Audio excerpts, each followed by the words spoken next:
Coach হাবিয়ার কাবরেরাকে ১০০-তে কত mark দিবেন? আসলে মার্কের তো এখানে আমি তো কেউ না মার্ক দেওয়ার। এখানে আসলে আমার এখানে বলাটা ঠিক হবে না মার্ক দেওয়া।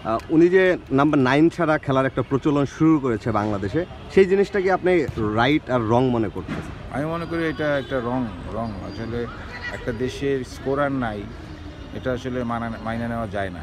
এখানে আসলে সে একটা বিশাল একটা ভূমিকা রাখতে পারেনি। নাম্বার 9 থাকলে আসলে কাবরেরার এই দলটা কি আরো উন্নত হতো, আপনি কি মনে করছেন? অবশ্যই উন্নত হতোই, কারণ আমাদের দেশে গত ২০০০ লাস্ট এমিলি যাওয়ার পরে আর কোনো স্ট্রাইকার এখনও ন্যাশনাল টিমে আসে নাই। তো আমার মনে হয় যে এখানে দেখা উচিত, আমাদের ফুটবল ফেডারেশনের দেখা উচিত, এবং যেই কোচই আসুক এই জায়গাটা আসলে পরখ করা উচিত। আসলে আমরা আমাদের দেশের ভবিষ্যতে কী হবে।